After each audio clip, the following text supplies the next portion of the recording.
All right, it's OU versus UCF week, and we need to talk about the recruiting scene for Oklahoma. Maybe even talk about a couple visitors that will be on campus for OU. Guys, we recently had Jaden Knowles on the podcast to break down the OU UCF game. So I'd love for you guys to jump over there and tune into that, but we'll take care of the housekeeping real quick. If you haven't already, go ahead and hit that like and hit that subscribe button. Jump down in the comments below. Let me know what y'all's thoughts are. Ultimately, who do you think Oklahoma closes the 2024 cycle with in this class? Because there's a couple predictions coming down. You've seen the predictions rolling in, whether it's on 3, Rivals, 247. It's getting exciting. Let's talk about it. And I think we have to start with probably two of the bigger names on the recruiting trail right now that you're really hearing a lot of steam for, that you've seen a lot of the predictions for. And that's going to be Pier, Louie, and Michael Boganowski. Now, Michael Boganowski, I'm recording this on Wednesday night, but he is set to make his announcement on Thursday at 4:30, I believe, on the College Football Show, which is, I believe, 247. So that's going to be exciting. Everybody is going to want to make sure that they are tuned in for that. You have seen the crystal balls really flow in for Michael Boganowski to Oklahoma. And you might be asking, well, why are we so excited about Michael Boganowski? Well, let me tell you why. Because Michael Boganowski is 6'2", 205 pounds out of Junction City, Kansas. When you look at his stats and you look at what Michael Boganowski does on the field, he is everywhere, and he is everything to that defense for Junction City, Kansas. And let's be honest, if he played probably in a bigger district, different state, this dude might be a high 4-star, maybe a top 150, top 100 kid. That's the kind of talent Michael Boganowski is. And he's not just that talent as a linebacker, but he's that talent as a safety. So you love what Michael Boganowski could bring to the team. But as you guys can see here, you've seen the Kansas State insiders start to roll in their crystal balls.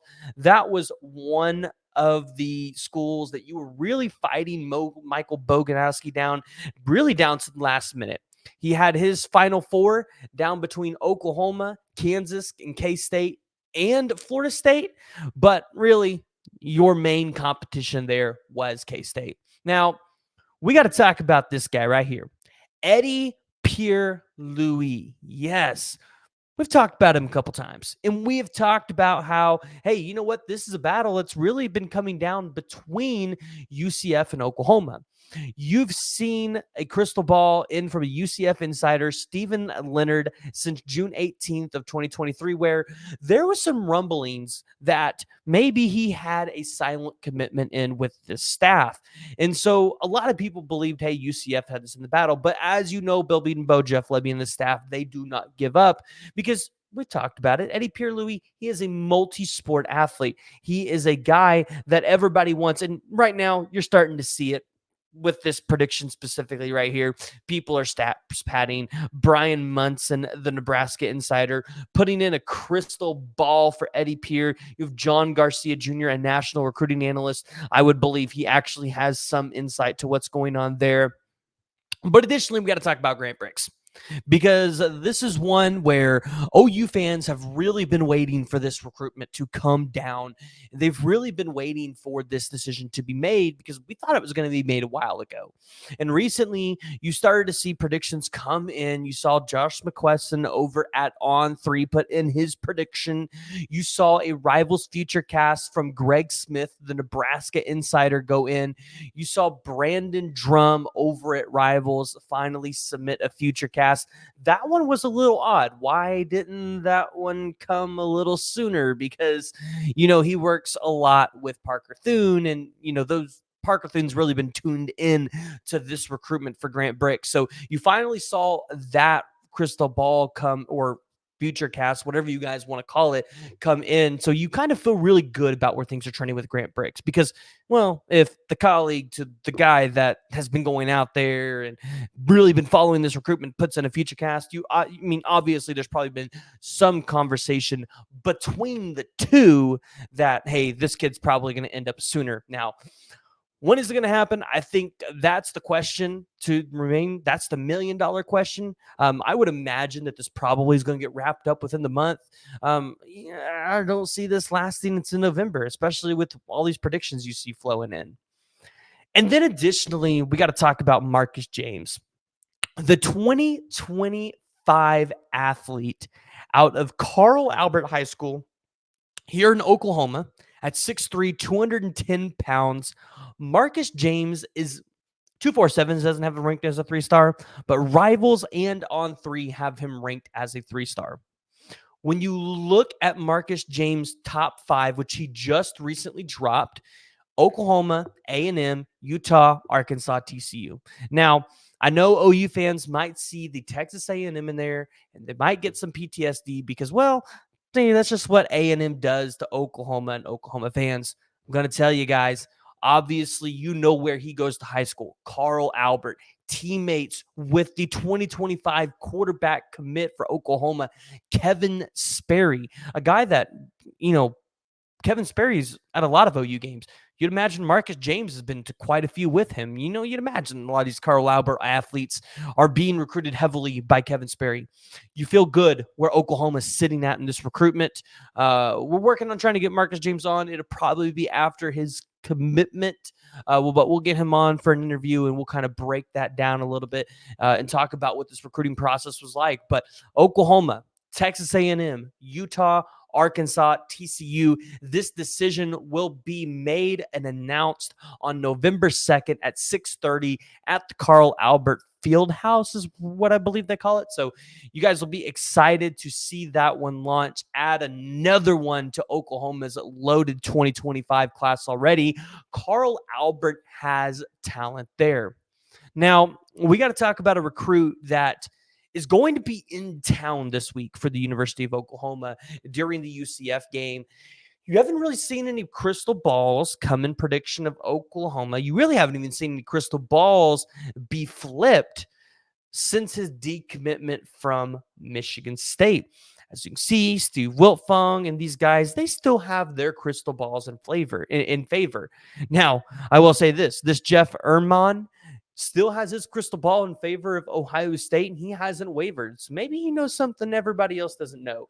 But the 4-star safety out of Dayton, Ohio, this is one that you've kind of been watching, and I think we've been asking the questions. Why not Cincinnati and why not Ohio State? Those were two schools where he had taken quite a few visits, and you would imagine that with that decommitment from Michigan State, that he would be giving those schools a little bit better of a look. But no, you look at Oklahoma, you look at UCLA, you look at teams like that, and you go, okay, so what is Oklahoma's real chances with Reggie Powers? And we've kind of heard a little bit of rumblings that, hey, maybe Reggie Powers isn't a safety for Oklahoma, although he could play safety if for some reason we missed out on Michael Boganowski. But Reggie Powers could be a guy that maybe could do a little bit like what Kendall Dolby does, or a Reggie Pearson, or Peyton Bowen, and play a little bit of cheetah, right? He has that ideal frame, and he is the ideal player for Brent Venables there. Now, I kind of want to talk a little bit about some of the recruits that are going to be on campus for Oklahoma this week, because this is, I'm not going to say a big game, but it's going to be a game where we're going to find out about Oklahoma, because you're coming off the Texas game. You had a bye week.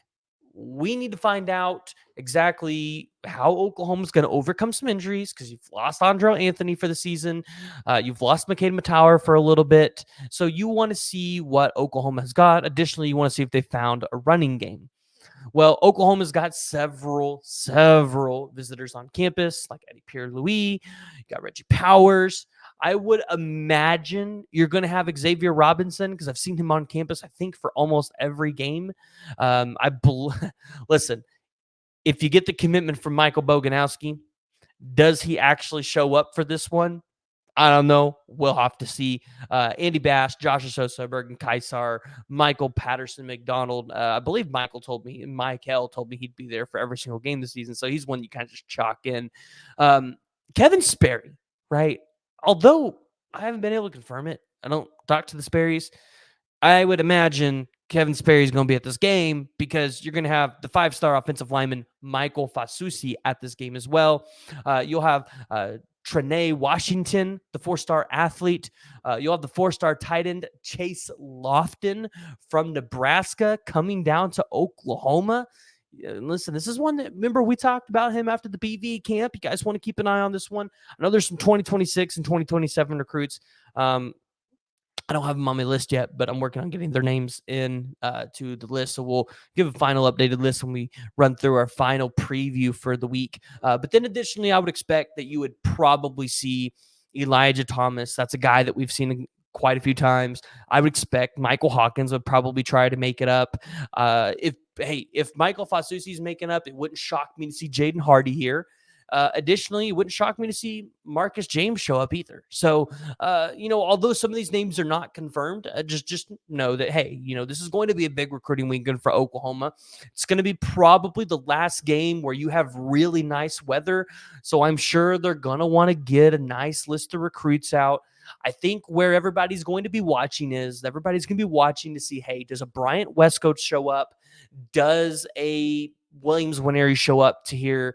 What about a Terry Bussey or Dominic McKinley, which we're going to talk about Jimbo Fisher here in another video. So you guys want to stay tuned in for that. But guys, I really want to hear from you, and I want to hear what y'all's thoughts are around the 2024 class. Who do you think Oklahoma lands at this point? Because they've got a pretty strong class so far. At this point, you're really just waiting to fill out a few pieces along with maybe a couple flips, and then you'd be looking to, hey, close up your class for the 2024 cycle. Again, if you haven't already, make sure you guys go ahead and hit that like, hit that subscribe button, jump down in the comments below.